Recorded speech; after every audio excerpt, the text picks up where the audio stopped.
गुढीपाडवा म्हणजे हिंदू नवीन वर्षाची सुरुवात आणि शुभता आणणारा सण।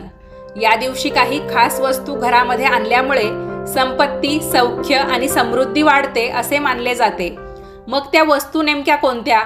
तर एक आयडिया यातून तुम्हाला यावी यासाठी धार्मिक मान्यतेनुसार शुभ मानल्या जाणाऱ्या त्यातल्या त्यात सणासुदीला आवर्जून या वस्तू घेतल्या जातात। त्याची यादी मी तुम्हाला ती वस्तू व तिचे महत्त्व यासह देते। त्याकरता तुम्ही सर्वांनी हा व्हिडिओ पूर्ण पहा व कमेंट्समध्ये जय श्रीराम नक्की लिहा। नमस्कार मंडळी, मी शीतल आणि तुम्ही पाहताय दिल्लीकर मराठी। यंदा रविवारी म्हणजे त्या दिवसाची तारीख आहे 30 मार्च 2025। या दिवशी आलेली आहे चैत्र शुक्ल प्रतिपदा। या दिवशी सर्वजण आपापल्या घरी गुढी उभारतात आणि नवीन वर्षाचं स्वागत करतात, म्हणून या दिवसाला नाव मिळालेलं आहे गुढीपाडवा। 3.5 मुहूर्तांपैकी पूर्ण एक मुहूर्त असल्यामुळे हा दिवस आपण सणाप्रमाणे साजरा करतो आणि या दिवशी नवीन वस्तू, वाहन, जमीन जागा इत्यादी खरेदीसाठी हा दिवस उत्तम असतो। त्याचप्रमाणे नवीन व्यवसाय सुरू करणे, नव्या घराची वास्तुशांती करणे, गृहप्रवेश करणे इत्यादींसाठी सुद्धा हा दिवस अत्यंत शुभ मानला जातो। गुढीपाडव्याला आपण काय करतो तर गुढी उभारतो। या गुढीचा अर्थ काय होतो? संपत्ती आणि विजयाचे प्रतीक। तर अशी ही संपत्ती आणि विजयाचे प्रतीक असलेली गुढी उभारणं अत्यंत शुभ मानलं जातं। त्यासाठी आपल्याला एक वेळूची म्हणजेच बांबूची काठी लागते। ही आपण स्वच्छ पाण्याने धुवून कोरडी करून घ्यायची एखाद्या कापडाने आणि या काठीवर आपण चकचकीतपणा येण्यासाठी एखादं सुगंधित तेल देखील लावू शकतो। त्यानंतर गुढीला रेशमी वस्त्र आपण लावायचं असतं। त्यामध्ये आपण खास करून भगवा, पिवळा किंवा गुलाबी, लाल असा रंग निवडला तर उत्तम राहील। या व्यतिरिक्त सुद्धा तुम्हाला तुमच्या आवडीनुसार गुढीच्या त्या वस्त्राचा रंग निवडता येईल। फक्त काळा रंग आपल्याला यासाठी वापरता येत नाही, कारण एक शुभ ध्वज म्हणून आपण गुढी उभारतो। तर अर्थातच काळा रंग म्हणजे निषेधाचं प्रतीक असल्यामुळे तेवढा एक रंग सोडला तर तुमच्या आवडीचा कोणताही रंग तुम्ही निवडू शकता।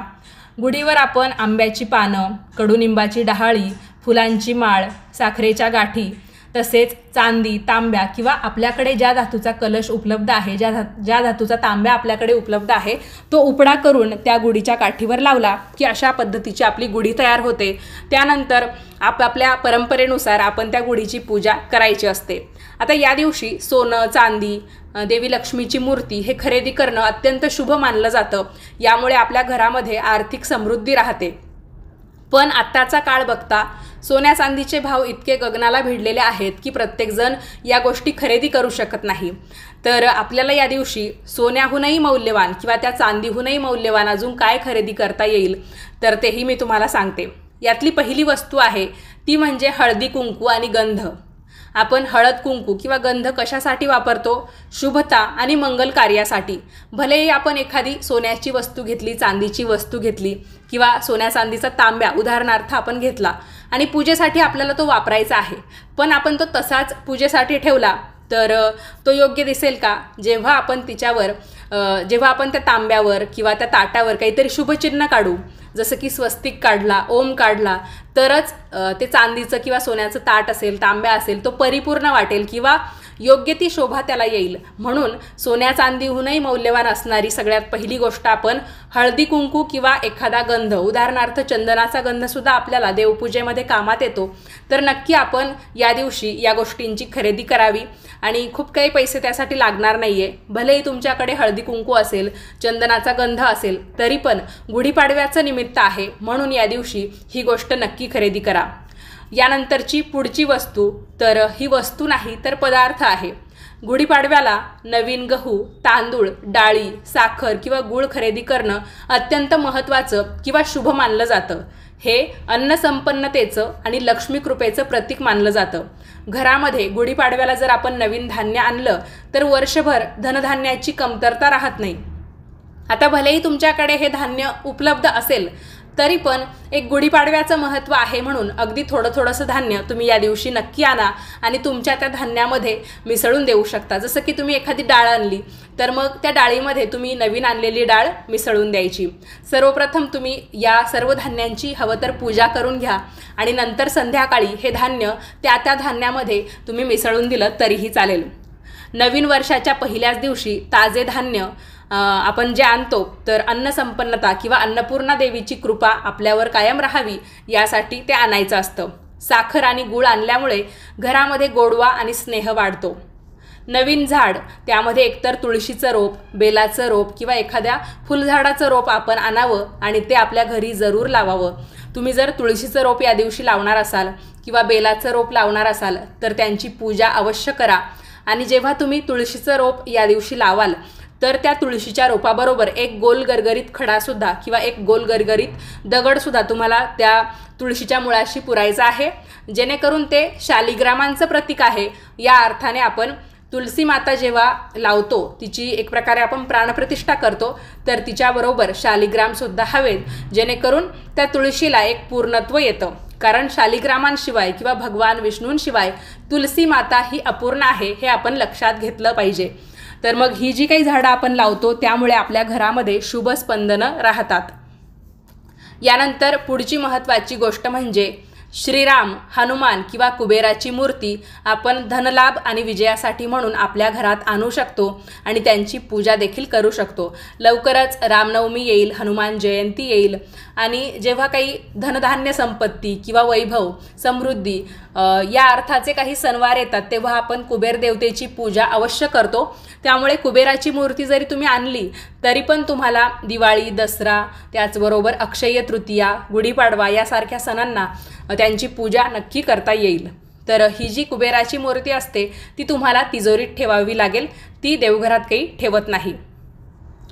बघा, या दिवशी आपल्याला नवीन झाडू देखील खरेदी करता येईल, वास्तुदोष आणि निगेटिव्ह एनर्जी दूर करण्यासाठी म्हणून. तसेही आपण झाडूला माता लक्ष्मीचं रूप मानतो, तर माता लक्ष्मीचं प्रतीक म्हणून आपण काही सोन्या चांदीचा शिक्का नाही आणू शकत तर झाडू नक्कीच खरेदी करू शकतो. ही अत्यंत स्वस्तात मस्त मिळणारी पण माता लक्ष्मी स्वरूप असणारी वस्तू आहे, हे तुम्ही लक्षात घ्या आणि या दिवशी झाडू नक्की खरेदी करा. या दिवशी आपण गूळ आणि धने देखील खरेदी करू शकतो आणि गूळ आणि धने आपण देवघरामध्ये दिवसभर पूजेला म्हणून ठेवले तर संध्याकाळी जेवण झाल्यानंतर वगैरे आपण हे थोडे थोडे गूळ आणि धने सर्वजण खाऊ देखील शकतो. यामुळे आपलं आरोग्य चांगलं राहतं आणि धने याचा अर्थ धन असाही होतो. आपण धनत्रयोदशीला देखील गूळ धन पूजतो, तर गुढीपाडव्याला सुद्धा आपण ते पूजले आणि त्यातला थोडासा प्रसाद म्हणून सर्वजणांनी ग्रहण केले तर काही बिघडणार नाही. यामुळे घरातलं प्रेम आणि स्नेह वृद्धिंगत होतो. बघा, गुढीपाडव्याच्या दिवशी आपण श्रीराम जय राम जय जय राम किंवा ओम गंग गणपतये नमः हा मंत्र जपल्यास संपत्ती आणि सुखशांती आपल्या घरामध्ये वाढते. गुढीपाडव्याला सोनं खरेदी करणं जर का शक्य नसेल तर काही परवडणाऱ्या तसेच शुभ गोष्टी खरेदी करून त्याचा तितकाच चांगला परिणाम आपल्याला मिळवता येऊ शकतो. तर कमी खर्चात खरेदी करण्याजोग्या शुभ वस्तू म्हणजे त्यामध्ये आपण तांब्याचं किंवा पितळेचं एखादं छोटंसं नाणं घेऊ शकतो. अर्थातच त्यावर काहीतरी देवी देवतांची एक आकृती कोरलेली असायला हवी. एक सोन्याचा पर्याय म्हणून तांब किंवा पितळ यातलं नाणं तुम्ही खरेदी केलं आणि ते वर्षभर तुम्ही पूजत राहिलात तर नक्कीच त्याचे शुभ परिणाम तुम्हाला पाहायला मिळतील. नाण्यावर त्या दिवशी आपण हळदी कुंकू लावून लक्ष्मीपूजन केलं तर आपल्या घरामध्ये आर्थिक स्थिरता येते. स्वस्तिक, ओम, श्री यांची धातू किंवा मातीची प्रतिमा देखील तुम्हाला खरेदी करता येईल. आपली जी चांदीची पावलं असतात माता लक्ष्मीची तीही आपण आणू शकतो आणि लावू शकतो. पण ती तुम्हाला घेणं शक्य नसेल तर तुम्ही जी दुसऱ्या धातूमध्ये मिळतात तांब्याची वगैरे किंवा ज्याला आपण आर्टिफिशियल म्हणतो ती आणून लावलीत तरीही चालेल. पण लावताना एक काळजी अशी घ्या की आपल्या घरातल्या व्यक्तींना आपण सांगायचं या उंबरठ्यावर आपण माता लक्ष्मीची पावलं लावलेली आहेत, तर उंबरठ्यावर शक्यतो पाय देऊन येत जाऊ नका. बऱ्याच जणांना माहिती नसतं. खरं तर उंबरठ्यावर कधीच पाय द्यायचा नसतो, तो ओलांडून मग यायचं असतं. पण मग बऱ्याच घरी ते माहिती नसल्यामुळे सरळ मग चालत निघतात चप्पल घालून वगैरे आणि तिथे माता लक्ष्मीची पावलं जर आपण चिकटवलेली असली तर ते अपमानास्पद होऊ शकतं. त्यामुळे थोडीशी काळजी घेऊन घरातल्यांना सांगून वगैरे तुम्ही एक शहाणपणाचं काम करू शकता. बघा, या दिवशी तुम्हाला लाल किंवा पिवळ्या रंगाचं कापड खरेदी करता येईल. हे सुद्धा सौभाग्य आणि समृद्धीसाठी आपण आणू शकतो. तर हे जे कापड असतं ते आपण समजा त्या दिवशी गुढीला लावलं तर मग नंतर आपण ते देवपूजेसाठी किंवा देवांना आसन म्हणून देखील वापरू शकतो. आपल्या तिजोरीमध्ये आपण काही शुभ वस्तू ठेवणार असू, पोटली म्हणा किंवा कुबेर देवतांची मूर्ती म्हणा, माता लक्ष्मी संबंधित काही नाणी वगैरे म्हणा, तर मग तिजोरीमध्ये ते कापड आपण नंतर अंथरून द्यायचं आणि त्या वस्तू त्याच्यावर ठेवू शकतो. बघा, आपल्याला या दिवशी अजून काय घेता येईल, तर आपण या दिवशी नवीन वही आणि पेन देखील घेऊ शकतो. कशासाठी? हिशोबाची एक वही म्हणून, किंवा जसं आपण दिवाळीला एक नवीन वही आणतो, पेन आणतो आणि ती वही कशी असते, माता लक्ष्मीचं चित्र तिच्यावर असतं, कुबेर देवतांचं चित्र असतं आणि मग आपण हळदी कुंकू लावून किंवा स्वस्तिक वगैरे काढून ती वही नंतर वापरात घेतो. त्याच पद्धतीने नवीन संवत्सर किंवा नवीन वर्ष हे सुरू होतंय. समजा तुम्हाला काही लिहायची जरी आवड असेल ना, तर त्यासाठी म्हणून सुद्धा तुम्ही ही वही वापरात आणू शकता. जसं की आता रामनवमी येईल, बरेच जण राम नामाचा जप लिहितील किंवा करतील, तर ते लिहिण्याच्या स्वरूपात सुद्धा आपण करू शकतो. श्रीराम श्रीराम किंवा श्रीराम जय जय राम, कोणी फक्त राम राम असा शब्द लिहून पूर्ण ती वही भरवतात. तर राम या शब्दामध्ये सुद्धा खूप ताकद आहे. किंवा आपल्याला आपल्या कुलदेवीचा जप करायचा असेल किंवा तिच्या नावाने एक संपूर्ण वही आपल्याला तयार करायची असेल, तर त्यासाठी म्हणून सुद्धा तुम्हाला ही वही वापरता येईल. आता श्री स्वामी समर्थ महाराजांचा प्रकट दिन सुद्धा येईल, तेव्हा सुद्धा श्री स्वामी समर्थ म्हणून बरेच जण जप करत असतात. पूर्ण एक नोटबुक ते म्हणजे लिहून ती नोटबुक पूर्ण त्या मंत्राने तयार करतात. तर त्यासाठी सुद्धा तुम्हाला या वहीचा वापर करता येईल. मी आशा करते मला काय म्हणायचं आहे ते तुम्हाला समजलं असेल. नवीन वर्षाची सुरुवात म्हणून तुम्ही या दिवशी जरा आध्यात्मिक व्हायचं ठरवलेलं असेल, की तुम्हाला या संपूर्ण वर्षभरामध्ये भरपूर सारी पारायणं करायची आहेत किंवा देवी देवतांचं जे काही महत्त्व आहे ते समजून घ्यायचं असेल, तर मग त्या संबंधित एखादा ग्रंथ, पुस्तिका तुम्ही या दिवशी खरेदी करू शकता. नवरात्रीच्या वेळेस आपल्याला दुर्गा सप्तशती या ग्रंथाची गरज पडते म्हणजे पडते आणि इतर वेळा आपण घेऊ म्हणून ठरवतो पण काही घेणं होत नाही. तर दुर्गा सप्तशतीचा ग्रंथ तुम्ही या दिवशी घेऊ शकता, नवनाथांचा ग्रंथ घेऊ शकता, ज्ञानेश्वरी तुम्ही घेऊ शकता, हरिपाठाचं जे काही छोटं पुस्तक असतं, हनुमान चालिसाची एक छोटी पुस्तिका येते ती तुम्ही या दिवशी घेतली तरीही चालेल, भगवद्गीता घेतली तर सोन्याहूनही पिवळं. तर बघा, या दिवशी हे जे पर्याय आहेत ते तुम्ही अंमलात आणू शकता. बघा, या वस्तूंपैकी काही वस्तू आपण या दिवशी खरेदी केल्या तर वर्षभर आर्थिक स्थैर्य, आरोग्य आणि सौख्य आपल्याला नक्कीच लाभेल. सुपारीवर कोरलेलं स्वस्तिक किंवा श्रीराम हे नाव आजकाल बाजारात मिळतं किंवा ऑनलाईनसुद्धा मिळतं. तर अशी सुपारीसुद्धा तुम्ही या दिवशी घेऊ शकता आणि घरामध्ये ती तुमच्या व्यवसायाच्या ठिकाणी टेबलवर ठेवली किंवा तुम्ही जिथे काम करतात ऑफिसमध्ये वगैरे, तर एक छोटंसं आसन किंवा त्याखाली एक छोटासा पाट घेतला, त्याच्यावर एक आसन अंथरलं आणि त्याच्यावर तुम्ही ही कोरलेली भगवान श्रीरामांचं किंवा स्वस्तिक कोरलेली सुपारी ठेवली आणि दररोज तिची पूजा केली किंवा एक नमस्कार जरी केला ना, तरी बघा तुमच्या आयुष्यामध्ये किती बदल होईल. गोमती चक्रसुद्धा तुम्हाला या दिवशी खरेदी करता येईल. कशासाठी? भगवान श्रीहरी विष्णू आणि माता लक्ष्मी यांच्या कृपेसाठी. तर जिथे बाळकृष्णाची मूर्ती तुम्ही ठेवलेली असेल, माता लक्ष्मीची मूर्ती तुम्ही ठेवलेली असेल देवघरामध्ये किंवा व्यापार व्यवसायाच्या ठिकाणी, तर तिथे तुम्हाला ही गोमती चक्र त्या दिवशी अर्पण करायची आहेत. कारण हे लक्ष्मी आणि विष्णू या दोन्ही देवी देवतांच्या कृपेचं प्रतीक आहे. तिजोरीमध्ये सुद्धा आपण या गोष्टी ठेवू शकतो, यामुळे आपला आर्थिक संकट दूर होतं. या दिवशी आपण काही गंधद्रव्ये किंवा सुगंधी औषधी फुले देखील खरेदी करू शकतो आपल्या घरामध्ये सकारात्मक ऊर्जा वाढवण्यासाठी.